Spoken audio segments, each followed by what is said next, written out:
La duquesa que halló a 4 niños y un apache en un castillo abandonado. El viento soplaba con fuerza entre las ruinas del viejo castillo de piedra, elevando una nube de polvo y maleza seca que parecía murmurar antiguas palabras olvidadas. En la cima de una colina solitaria, ese caserón abandonado desentonaba con el paisaje agreste del desierto de Arizona. Fue allí donde Lady Eleanor Ashcroft, la duquesa de Besmore, decidió instalarse tras cruzar el océano Atlántico. No por capricho, sino por desesperación.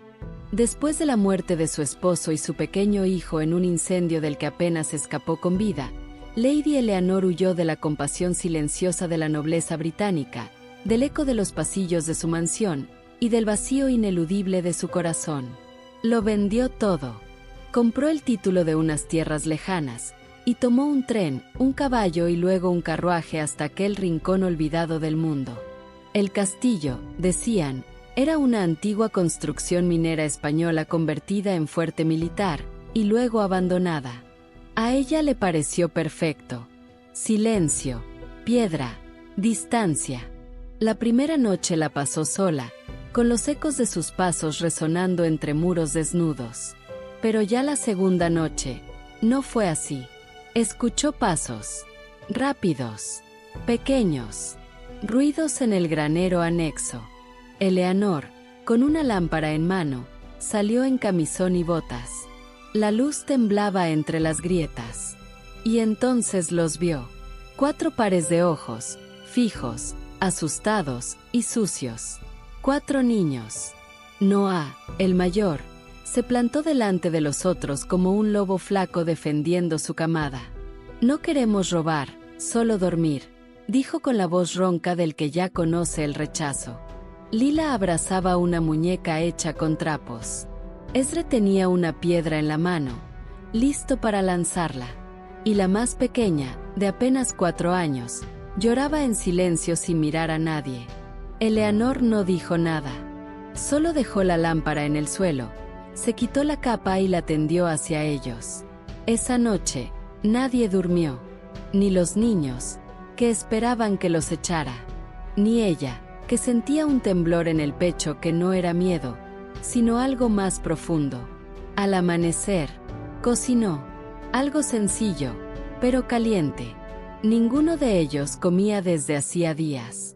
Fue Lila la primera en acercarse, con su andar suave y una mirada que recordaba a su hijo. Eleanor apartó la vista, tragando saliva. «¿Dónde están sus padres?», preguntó con voz suave. Noah no respondió. Solo miró al horizonte, endureciendo la mandíbula. Días después, mientras reparaba una ventana, Eleanor sintió que alguien la observaba. En la colina opuesta, sobre un caballo pinto, un joven apache la miraba en silencio. Alto, delgado, con el rostro sereno. No llevaba armas visibles, pero algo en su presencia imponía respeto. Esa noche, volvió, silencioso como el viento, caminó hasta el pozo y dejó allí una bolsa de bayas secas. Eleanor lo observó desde la ventana. No dijo nada. Él tampoco. A la tercera noche, dejó un conejo. Al cuarto día, ella le dejó pan. Así fue como Tahoma entró en sus vidas. No hablaba mucho, pero se comunicaba con gestos, con la mirada. Los niños lo admiraban. Ezra lo seguía como a un hermano mayor. Noah lo miraba con recelo, como si su autoridad natural peligraba. Lila dibujaba su rostro en la libreta cada tarde. Eleanor observaba todo. Y aunque al principio mantenía distancia, poco a poco sintió como algo en su interior se reblandecía. Esa piedra que había endurecido su alma empezaba a agrietarse. Una noche de tormenta, Ezra desapareció. Todos salieron a buscarlo. Gritaban su nombre entre la lluvia y los truenos. Eleanor, empapada, corría descalza por el barro. Noah intentaba mantenerse fuerte, pero sus manos temblaban.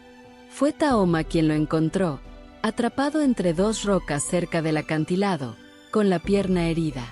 Cuando lo cargó en brazos, Eleanor corrió hacia él, y por primera vez, lo abrazó sin miedo. Esa noche, mientras secaban al niño frente al fuego, Lila se acurrucó junto a Eleanor. ¿Puedo llamarte mamá?, susurró.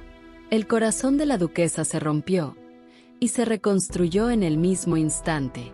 Con el paso de los meses, el castillo se transformó. Las paredes volvieron a tener vida. Las risas, los juegos, el aroma a pan recién hecho y las canciones que Lila inventaba llenaban cada rincón. Eleanor les enseñaba a leer. Taoma les hablaba de los espíritus de la tierra, de la luna y las montañas. Les contaba historias en su lengua ancestral, y a veces, lloraba sin hacer ruido cuando pensaba que nadie lo veía. Un día, Noa le confesó la verdad a Eleanor. Sus padres murieron cuando los colonos incendiaron su granja. Él escapó con los otros niños. No eran hermanos, pero se habían elegido. Eleanor entendió entonces que todos en esa casa eran náufragos, cada uno rescatado del olvido por los otros. Cuando el gobierno vino a reclamar la propiedad, pues había sido olvidada en mapas y registros, Eleanor se enfrentó con firmeza. Escribió cartas, usó su título, su inteligencia, sus contactos. Nadie les quitaría ese hogar. Esa fue la primera vez que Taoma la llamó por su nombre. Eleanor, dijo, este castillo ya es más tuyo que de cualquier gobierno. Pasaron los años, y los vecinos, que al principio los miraban con desconfianza, comenzaron a visitar la colina, a llevar pan, a pedir consejos. Decían que allá arriba vivía una duquesa loca, con 4 hijos que no eran suyos y un apache que cazaba con el alma. Pero los que subían, los que veían con sus propios ojos, sabían que en ese castillo no había locura. Había sanación. Había familia. Un día, mientras contemplaban el atardecer, Eleanor le dijo a Noa, no importa de dónde venimos. Lo que importa es a quién decidimos cuidar. Y Noa, que ya tenía 16 años, solo asintió, mientras miraba a Ezre corretear con un perro viejo, a Lila pintar flores en la piedra, y a Taoma meditando bajo el árbol que plantaron juntos. La duquesa no encontró a 4 niños y un apache en un castillo abandonado. Ellos la encontraron a ella. Y entre las ruinas del pasado, todos construyeron un hogar. Pasaron 5 años desde que aquel castillo solitario se convirtió en un hogar. La tierra alrededor, antes yerma, ahora lucía surcos de cultivo, árboles jóvenes y un gallinero que Lila cuidaba con esmero. Noa, con apenas 16, había crecido alto, fuerte y reservado como siempre, pero con una voz firme que inspiraba respeto. Ezre, ahora de 11, seguía siendo un torbellino imparable, con cicatrices en las rodillas y fuego en los ojos.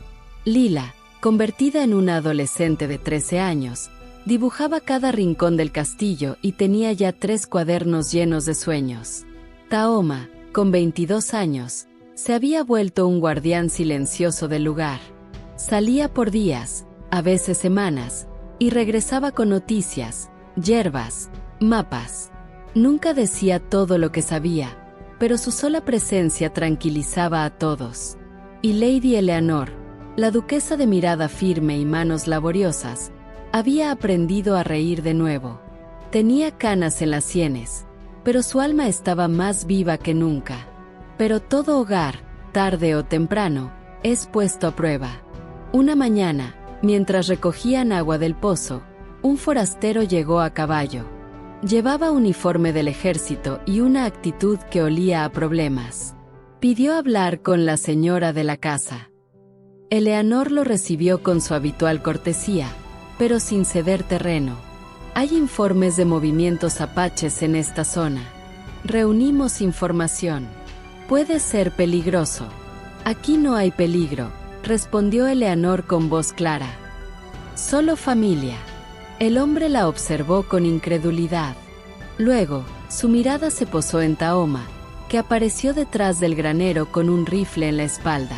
Él es el problema, murmuró el soldado.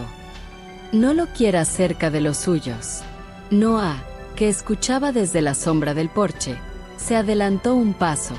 Su voz no tembló. Él nos salvó la vida. Más de una vez. El soldado se marchó, pero no sin antes prometer que volvería. Y cumplió su palabra. Días después, un destacamento acampó en las cercanías.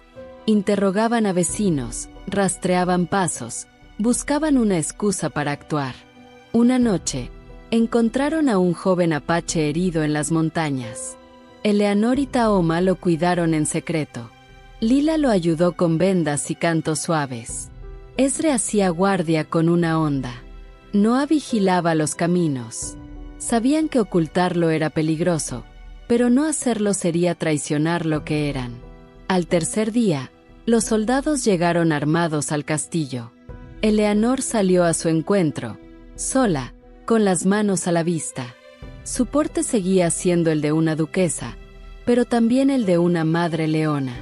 «No encontrarán nada aquí», dijo, firme.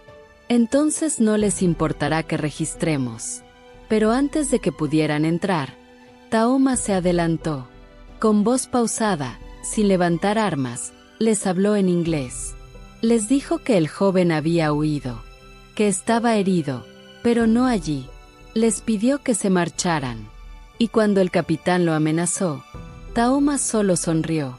«Pueden buscar, pero lo único que hallarán aquí es dignidad». El oficial dudó. Algo en la manera en que hablaba ese joven lo desarmaba. Una mezcla de orgullo, verdad, y algo más antiguo. Decidieron marcharse. Aquella noche, el castillo volvió a ser solo suyo. El joven apache se recuperó y partió en silencio, con una sonrisa agradecida. Ezra le regaló una navaja vieja. Lila le dibujó un retrato. Noah le estrechó la mano. Tiempo después, cuando la tensión bajó, llegaron cartas. Una para Eleanor, del gobernador local. «Gracias por mantener la paz en tiempos de tormenta. Su castillo ya no es solo suyo. Es símbolo de algo que muchos quieren entender». Otra carta era para Noah. Una oferta de trabajo en un taller mecánico en Santa Fe. Al leerla, Noah guardó silencio. Todos lo miraron. Eleanor lo abrazó largo rato. «Tienes alas, hijo. Solo tú decides cuándo volar». Noah partió una mañana de octubre. Prometió escribir cada semana. Ezra lloró a escondidas. Tahoma lo acompañó a caballo hasta medio camino. Al volver, no dijo nada, pero su mirada pesaba como el silencio de las montañas. Pasaron más estaciones. Una tarde de verano, Lila encontró un rincón oculto del castillo. Un pasadizo antiguo, sellado con piedras. Lo exploraron juntos y hallaron viejos libros, cartas en español y herramientas oxidadas. Allí comprendieron que ese lugar había sido mucho más que un fuerte. Había sido refugio, trinchera, escuela, hogar de otros antes que ellos. Eleanor, sentada en una de esas cámaras polvorientas, murmuró: «Este castillo siempre ha cuidado a quienes el mundo quiere olvidar». Ezra, ahora con voz más grave, respondió: «Entonces el castillo también tiene alma». Y todos asintieron. El tiempo siguió su curso. Noah volvió, con manos curtidas y el brillo de quien ha visto el mundo. Lila comenzó a enseñar dibujo en el pueblo. Ezra se convirtió en el narrador oficial del castillo, contando sus leyendas a quien quisiera oír. Y Tahoma seguía siendo guardián, hermano, guía. Eleanor envejeció rodeada de risas, abrazos y recuerdos. Y cada vez que alguien preguntaba quiénes eran, qué hacían ahí, cómo se habían encontrado, ella respondía con una sonrisa serena: «Éramos 5 almas rotas. Nos hallamos en las ruinas y construimos algo más fuerte que el tiempo». Y en lo alto de la colina, entre piedras gastadas y amaneceres rojos, el castillo seguía en pie, más vivo que nunca. ¿Te emocionó esta historia? Dale like, suscríbete y compártela con alguien que necesite recordar que los vínculos más fuertes no siempre nacen de la sangre, sino del amor, el dolor compartido y la elección de quedarse. Nos vemos en la próxima historia.